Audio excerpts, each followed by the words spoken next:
All right, friends, it is time to move on to our keynote speaker. And our keynote speaker today is Mr. Tom Wlodkowski, who is the Vice President for Accessibility at Comcast. And in this role, Tom is responsible for developing and executing the company's strategic plans focused on the usability of Comcast's products and services by people with disabilities, as well as pursuing opportunities to further enrich the customer experience of the whole disability community. Now, there are a few things here about all the things that Tom does with Comcast, but I'm just going to tell you a couple of things about Tom that are not written here. No, but I've known him for a long time. He started off in descriptive video service. I think one of the first places I got to be aware of Tom was way up at WGBH in Boston, where some of descriptive video service was being really developed and increased in its intelligence, I think I would say. Various different kinds of things were being described, various materials in science and math, and as well as movies and TV shows, and a lot of different areas were being explored by public TV, by WGBH at that time. And Tom was a part of that kind of development. He may tell you a little bit more about that, I don't know. Then he was with AOL, and now he is with Comcast, which of course is not a provider that we have access to, but we've been able to see what they have been able to do in terms of described video. It is astounding and exciting, and we are thrilled to know that it's being developed in this country, and we're hoping it's going to get closer and closer to us here in New York City. And I want to be quiet because I want Tom to have a chance to really talk to you. So please welcome Mr. Tom Wlodkowski.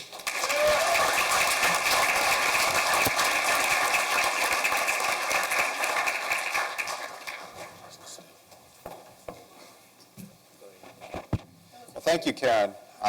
Good morning, everybody. So I stand between you and the real learning that's going to happen at this conference. So I don't know how that happened, but we'll do our best. I thank Karen for all the fine comments that she had, and you know, I won't admit that WGBH was close to 25 years ago, but we just keep on having fun with making technology accessible. So why stop? And there's a lot going on. So when Karen contacted me and Bill about, over a year ago, so your planning committee is hard at work at next year's conference already. I'll trust me on that. You know, they asked me to come and do this keynote, and as time went on, started to ask them, well, who's the audience? And they said, well, you might have people looking for jobs, you'll have some retirees, you'll have everyone in between. So basically, it's everybody. So that's kind of really hard to tailor a presentation one way or the other. So I'll try to do my best and give you something at least to take away. So I've spent the better part of my career at the intersection of media, technology, so broadcast TV, cable television, and the internet. And it's kind of interesting. My first two real jobs in the accessibility space, the first at WGBH, the second at AOL, kind of had two different very dedicated focuses. One was very much on the video side and media and making media accessible. AOL was clearly, you know, not only that, but the internet and trying to make our software accessible. How many people got those discs in the mail? How many people use them for coasters for a drink? Well, actually, believe it or not, that was a great marketing effort, and whoever came up with the idea is sitting on some tropical beach right now, and I'm still working. So we'll see how that worked out. But then at Comcast, I was able to bring all of this together under one roof. And a lot of the things that I started to do at WGBH in terms of writing guidelines for how to make an accessible cable set-top box, lo and behold, 20 years later, I got to implement the guidelines that I wrote and made a set-top box accessible, at least guided a team who made that accessible. So what is accessibility? How do we view accessibility, and how did I fall into this career before it was actually even a field? Today, we're actually seeing a lot more companies focused on accessibility. There's more regulation in place around accessibility, and so you can start to see where a career is a bit more possible in this than when we were starting out in the early 90s trying to do this. So accessibility, at least in my view, is the measure of how effectively people with disabilities can interact with products and services. And that can be technology. So can you navigate a web page with a screen reader? Can you navigate your cable set-top box with talking menus?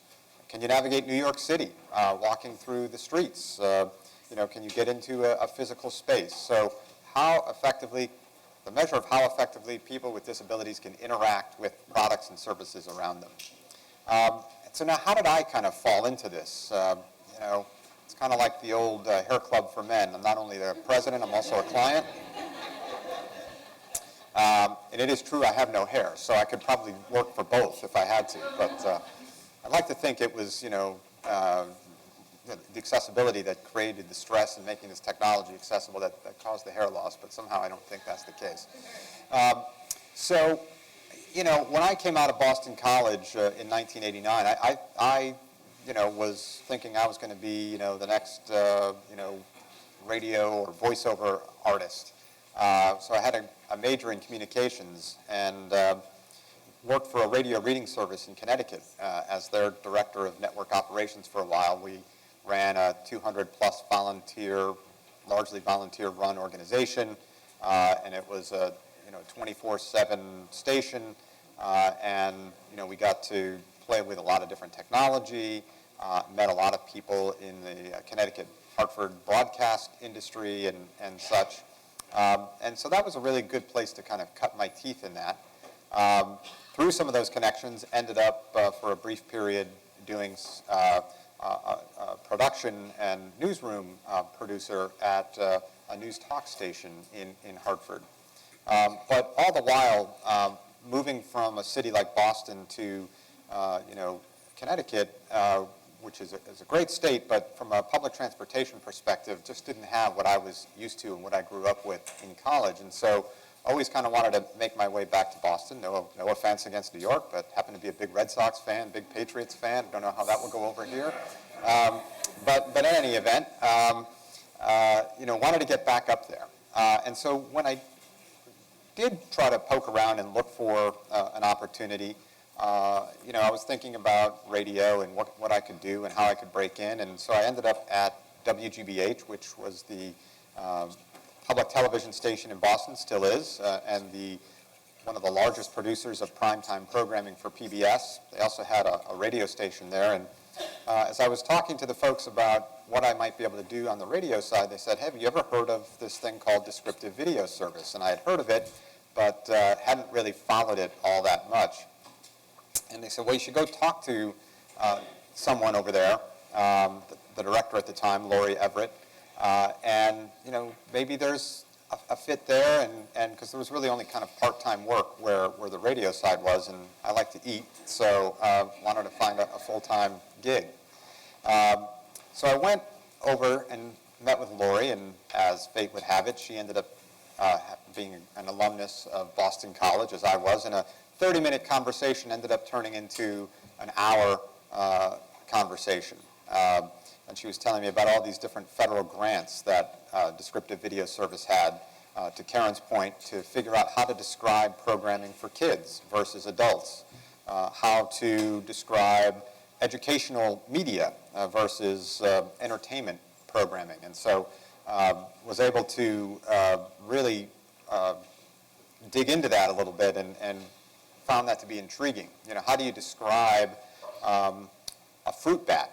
This is the type of projects that we would work on. We would do focus groups with kids, and we'd say, okay, how big is a mouse-sized fruit bat? Because that's what the description said. And they'd put their hands way out wide, and it was some huge beast. You wouldn't want this thing flying around. And so we started to learn how to become more contextual, say, the size of a dinner plate or the size of a saucer, things that kids would have interaction with. And so all of these types of techniques come from research, and that research back then was largely funded by U.S. Department of Education. And so that hour conversation with Lori turned into a job as an outreach coordinator, and then later on as a marketing person, and then from descriptive video service moved into another side of WGBH called the National Center for Accessible Media, NCAM. And that was the R&D arm of the WGBH Media Access Group. And there we got to play with all sorts of cool technology. Back then we were looking at CD-ROM, educational multimedia software on CD-ROM. And one of the projects I got involved with was a federal grant to figure out how to develop author guidelines to make educational math and science technology and educational multimedia accessible. And so we did a couple of different simulation games for photosynthesis and for a math game, and we were demonstrating how to make those types of products accessible. And back then we were thinking about self-voicing apps, because back then CD-ROM and that type of technology wasn't accessible with screen readers. And so if you wanted to make a math game available to someone who was blind in a classroom, you had to think about self-voicing the app. And so that kind of laid the groundwork for ultimately what you'll see in a little bit, what we've done with the Talking Guide. From that, ended up on another federal grant that was designed to author guidelines that would help cable companies and consumer electronics manufacturers build accessible interfaces for set-top boxes and for TVs and other types of consumer electronics where you wouldn't necessarily install software like JAWS or NVDA or any other screen reader. You'd have to build it in from the design from the ground up. And so that was great, and was very happy with that. And then NCAM used to have a business partner program where we would consult with corporations on accessibility. Then there was this large internet company that came in to meet with us one day, and it was by the name of America Online. I remember sitting in the back of the room saying, I have to get this gig, because I knew that that was really the next logical step for me, which is how do I, take what I'm doing here, but move that into a different environment.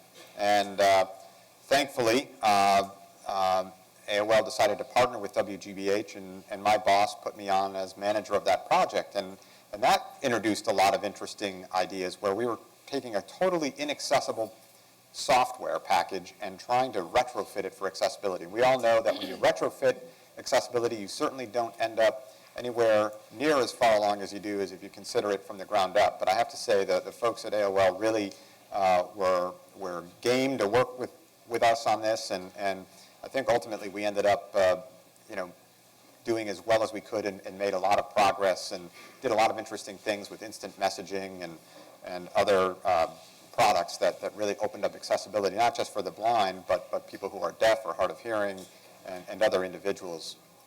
And then while managing that, I was brought in on as AOL's second director of accessibility, and that's where I stayed for 10 years. And in my office, we did an employee awareness campaign, and Eric Weinmeier, who summited Mount Everest and the 7 tallest summits of the world, had an opportunity to go to college with him, and so I knew him, and we did an awareness effort, and I wanted to bring in someone that could really paint disability in a positive light, and brought Eric in. And the promotion for that event, we had a poster, and it said, if a blind man could get to the top of Mount Everest, he should be able to get anywhere he wants on AOL.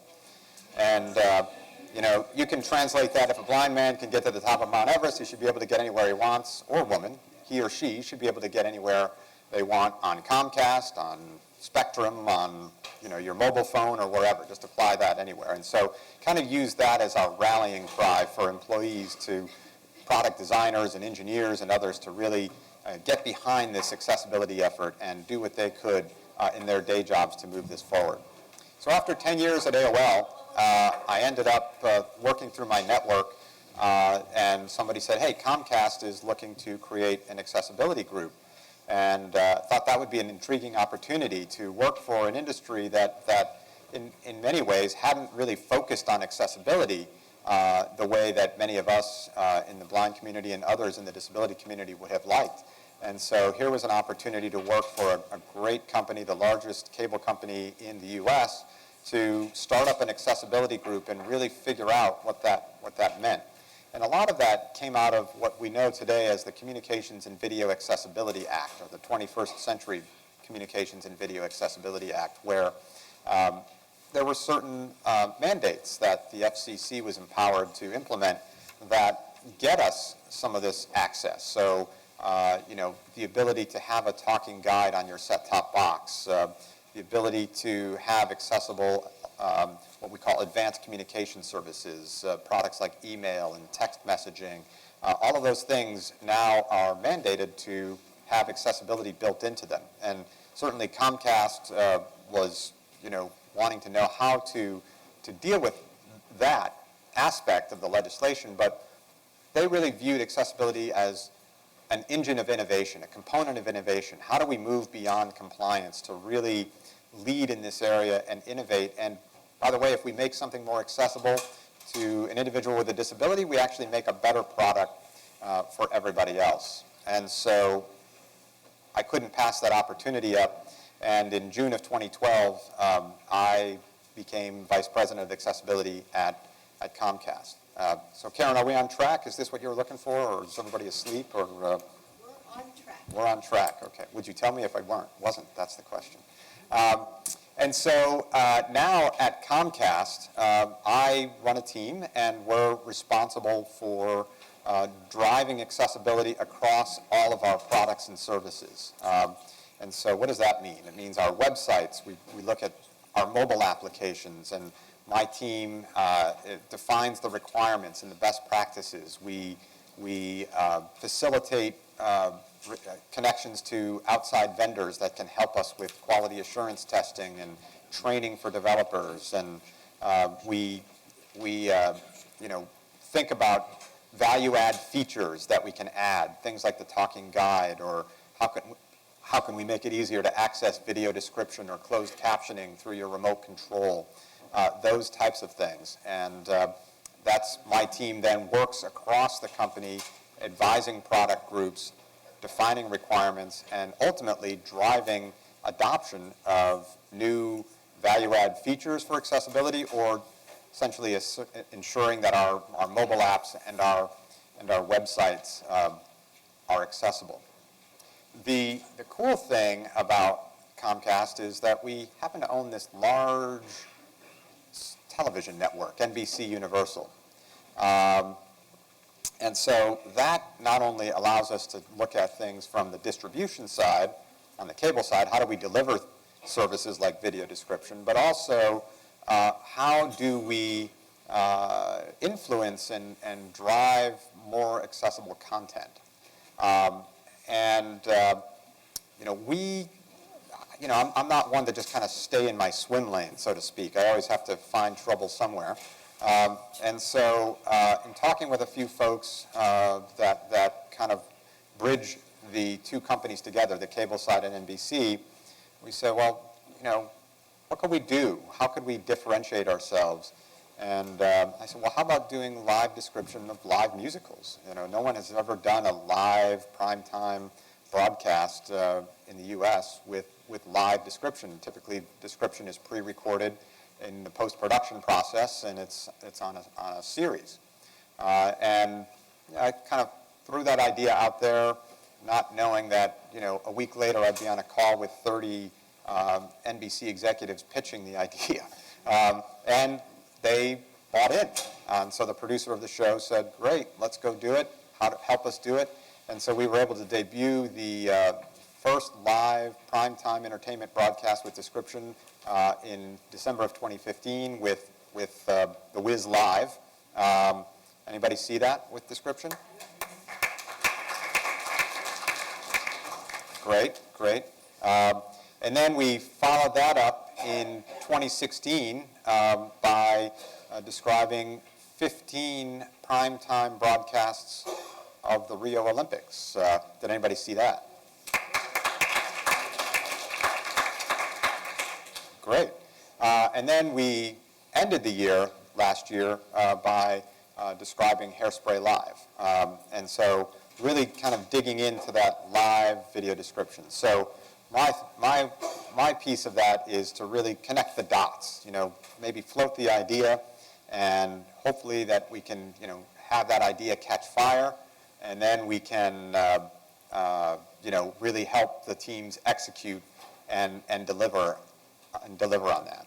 So really, I'm looking at accessibility now from two ends. My bread and butter comes from the cable side, so I'm really mostly focused on the cable side. But because of the way the company is structured, and they encourage us to think outside the box and be innovative and entrepreneurial, I've been able to, in some cases like live description, be able to work with NBC Universal on these types of ideas. And so not only are we thinking about how to get more content to be accessible, but now we're also on the cable side saying, okay, once you have the content, how do you as the blind individual get at it easier and more efficient? And so that brings me to our talking guide and what we call voice guidance. So before I get into the talking guide, I want to just play a quick video for you, about a 2-minute video that essentially highlights from a customer's perspective the importance of this technology, and then layered on top of that, the video talks about the company's commitment to accessibility and how we view accessibility as a component of innovation. So let me see if I can get this video running here. Okay.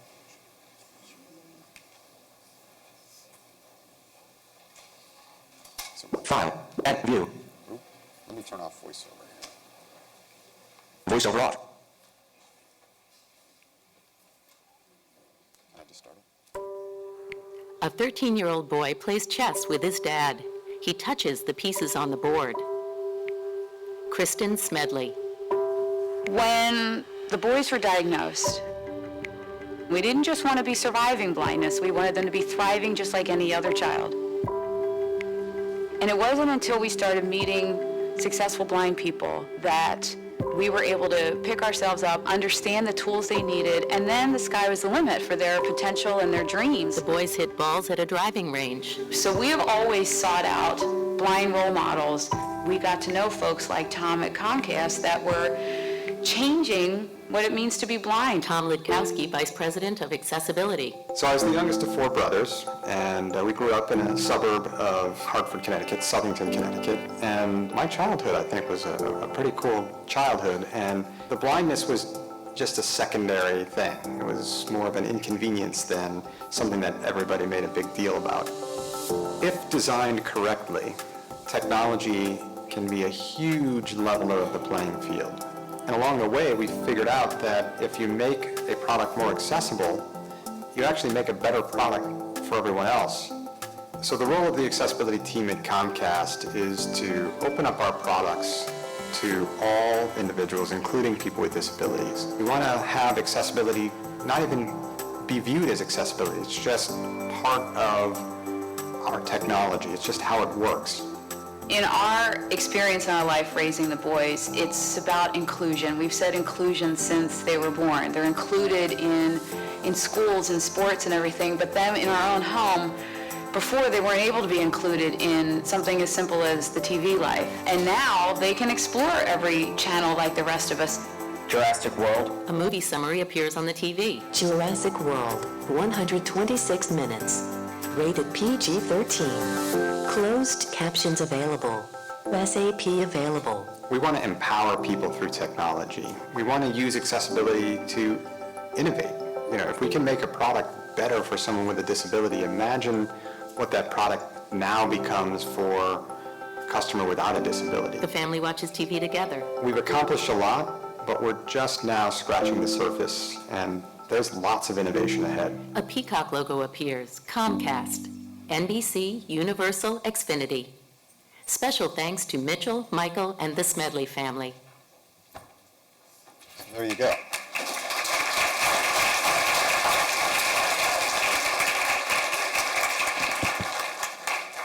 So that video has received over 1.2 million views on YouTube already. And so we're not only using that to kind of educate our own folks, but to educate the world that, you know, we all want entertainment and we want accessible entertainment. And a lot of times when I first got to Comcast, you know, people would say, well, do blind people even watch TV? I'm like, yeah, we watch about as much TV as anybody else, and we'd watch more of it if we could get at it. And think about all the things that we weren't having access to, things like our DVR recordings or even the ability to record something on your DVR, or all of the on-demand content that's available. And so really that's kind of what we're trying to open up. And we haven't even talked about other things like home automation and home security and some of these other areas that are the Internet of Things that you may have heard about. Those types of things now are starting to come to the fore, and that's, I think, to be honest, even a more exciting area than the entertainment side in terms of the impact we can have on true independence. So what I want to do is quickly show our talking guide, and then if anybody has any questions, I'll be happy to take them. Let's see, Victor, is there an application up on the screen now that's, let me see here. No! Yeah, A okay, dragon perfect. is approaching! So, Fear not, for here come the gallant knights to save let's see, us. I don't know how I can control the volume and talk, but we're going to try this. Okay, yeah, that will work, and I'll tell you when to. So what we're going to do here is run a simulation of our talking guide. So I have a remote control, and this is what we call our voice remote, and I can press the blue button here above the menu key, and if I did that and held it in, I could say, watch HBO, or turn on SAP, or shows with video description. Different commands and different things would happen. What I'm going to show you first is the talking guide. So right above the number keypad on this remote are 4 letter keys, A through D, and they're differently shaped: triangle, square, circle, and a diamond shape. And so what we would do is press the A key, and when I do that, a help menu appears. We don't know that, but it does, trust me. Then if I press the A key again, watch what happens. Voice guidance beta. Your on-screen text and options spoken aloud help you navigate through screens. Press right arrow button, then OK to activate. Cancel. So this service is available today on our X1 platform. X1 is our latest generation cable set-top box and entertainment and really digital home platform. It's what we call cloud-based technology. So I'm not installing any additional hardware or software on a customer's box. All of what you're seeing is happening up in our network. The text-to-speech is up in our network, and all we're doing is sending audio files down to the box. Our whole idea around accessibility is around inclusive design. How do we build this in so that anyone can get it? If you go into your neighbor's house and they have X1, you could pick up this remote, hit the A key twice, and their box would start talking to you. You notice that we had the cancel button as the default button. That's in case the cat hits the remote on the couch. We're trying to not drive calls to call centers. We kind of frown on that. If you're a product guy and you drive too many calls to the call center, that's a career-limiting move there. So now if I hit the right arrow, Turn on voice guidance. now I can hit the OK button, and I can turn on voice guidance. Voice guidance on. Press the menu button to access the main menu. The menu button is a rectangular button located 2 rows above the OK button. So now we're giving you a little bit of information. We're what we'd call in novice mode here. I have to assume that you haven't used the remote very much if you're using the talking guide, and so we have to give you more direction. And we have other features planned that will even make it easier to orient yourself to a remote. So I'm going to hit the menu button. Xfinity main menu. Press right or left arrows to review, then press OK to select. Guide. So think of this as kind of the home screen, if you will, on a smartphone. And so now I can just use the right or left arrow keys, and any item that I highlight on this screen will be announced. Saved. So there's saved. This is where your recordings and favorites and other things that you've saved off of our network would be available to you. On demand. So here's on demand that I was mentioning, the 50,000 titles, et cetera, that are available. Some free content, some content you can purchase, some content you can rent. It's a combination of movies and TV shows and just a whole host of content that we never before had access to. Because literally before the talking guide, all someone as a blind person could do, as you know, is use channel up and channel down and hope that you didn't pass the show you really wanted because it was in a commercial break. And so now I'm going to open up by hitting the OK button. I'm going to open up the on-demand screen. On demand.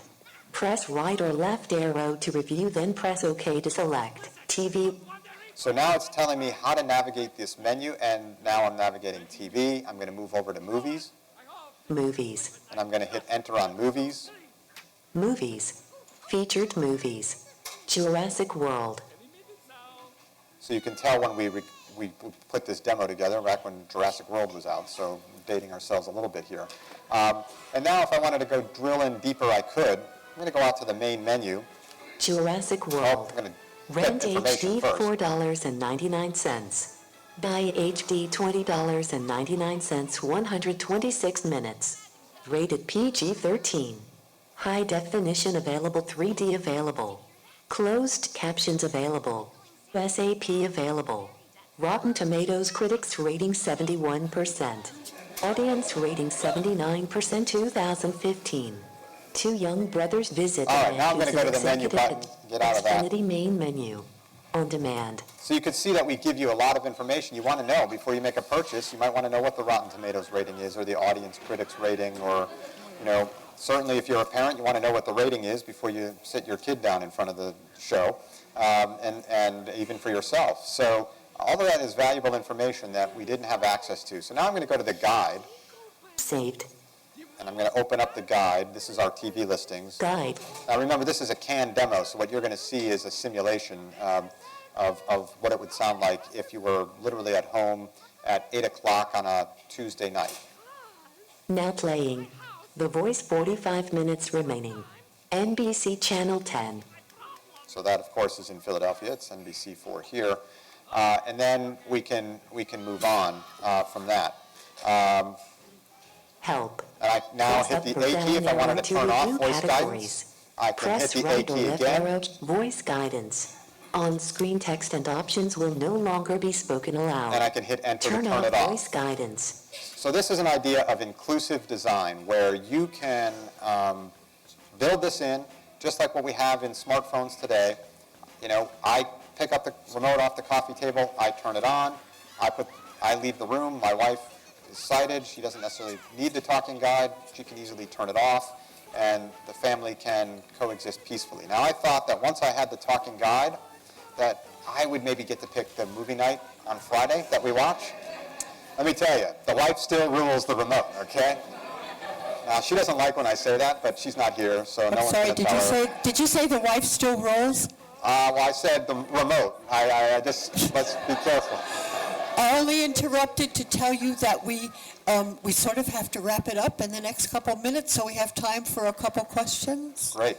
Okay, thank you. Any questions? I didn't mean quite that fast.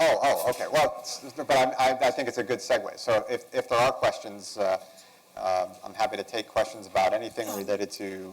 Yeah, if you have questions, raise your hands, and David will help you, will identify the people to ask the questions. Or do we have a volunteer with a roving mic? Yes, if I could ask a couple of our dowdy blue-shirted volunteers to go and pick up microphones, raise your hand and we'll get a microphone over to you. We'll start with the gentleman at the front table in the orange jacket. Mike is coming.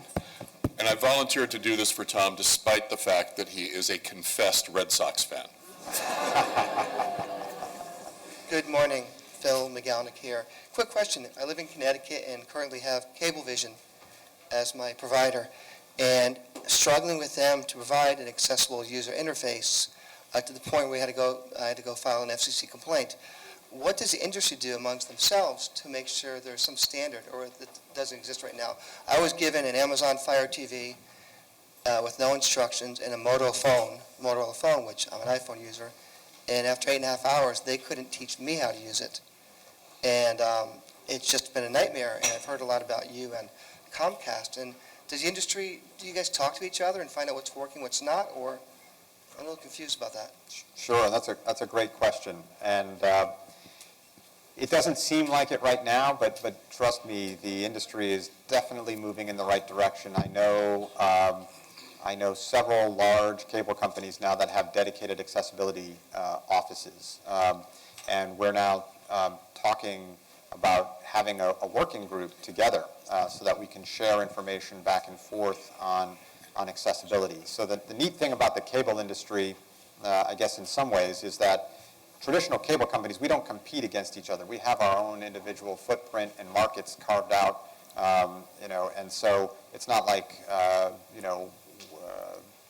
Dish or AT&T or Verizon where we would, compete against companies like that. So Cablevision, Charter, Cox, Comcast, we can, share information. In some cases, we're actually licensing our X1 product to other cable companies. So Cox, for example, they rebrand it differently. It's called Contour 2. But if you have Contour 2 and you live in a Cox market, you have this accessible technology already because it is basically our platform. So we're, think about us building an operating system for more than just Comcast. Can't really speak to what other individual companies are doing, although I am aware that work is ongoing at many large companies. And so I would say stay tuned. Better days are ahead. Thank you. Next question goes to Victor, whom I had the pleasure of meeting earlier today. Yes, that's Victor. Hey, Tom, great job with Comcast. I'm a recipient of Comcast when I was in Vancouver. I loved it so much, I want to go back just because I can watch Comcast. What's your question? Okay, Let's get that on a quote. Let's get that. Let's strike the part of my wife from the video, but let's put that one on the video. The one in the print dress at the back. Next question, please. Thank you. Hi, my name's Chansey. I think video description is kind of a funny thing because when we say what documents should be accessible, all documents, what buildings should have ramps, all ramps, what programs should have video description, a reasonable amount. And I wonder, in the long term, and I know you can't do this today, do you think it's a reasonable goal to eventually get to 100% on video description? And if so, how do we as advocates help that happen? And if not, why not? Got to go. Thanks very much. All right. Let's see. That's a great question. Karen said there would be some hard questions.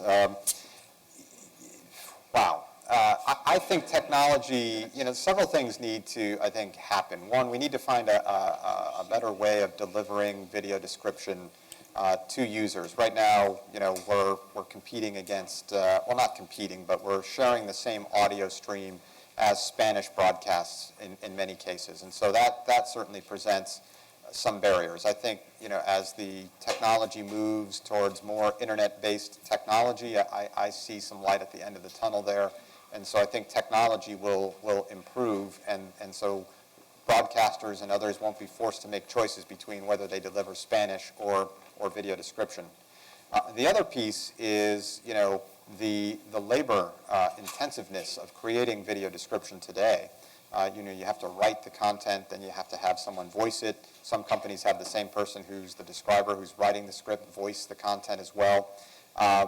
Whereas, captioning is probably a little bit easier to produce. And so there's some hurdles there that we overcome. So I don't know about 100%. Off the top of my head, I would certainly not want to predict one way or the other, but I think, there are a few hurdles that we need to overcome. One would be the technology and making sure that, description has its own dedicated space in the audio stream. And then the other would be, are there ways that we can make the production process for description more efficient? And I know that there are folks that are looking at that. So I think we need to take care of those things first, and then we can talk about scalability. We have time for one more question.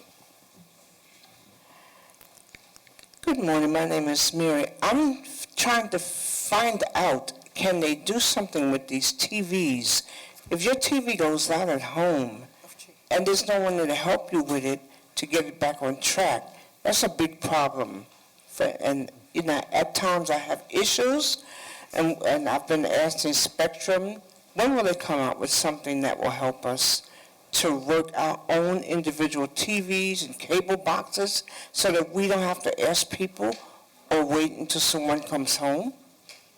It's a great questions, and I think what you just saw with the talking guide is getting us there, right? So, we need to make sure that, like you have on your smartphone or other device, where the screen reader is always present, that our talking solution, our accessibility solutions are always present once they're enabled. And so, I think those are the types of things that will help us. And so we're not there yet, but I think what I'm seeing in the industry is a lot of increased awareness now on this topic, and so I would expect that we'll see improvement, and that is absolutely one of the issues that needs to be addressed. When I talk to our folks, I talk about, and we're starting to look at, when the box first connects to the network, or before that, even when you plug it in for the first time. Say we mailed you a box and you just plugged in your own if you wanted to. We have to be able to talk out of the gate, just like you can with a computer. And so I would say we're not there today, but I think you're going to start to see a lot of this type of development accelerate over the next 2 to 5 years, and I can't put a timeline on when you'll see something, but I think we're going to experience an acceleration in what's possible from these companies, and that would certainly be one of those issues that we would need to address. Well, I want to thank everybody for your time and your questions, and thank Karen and the team.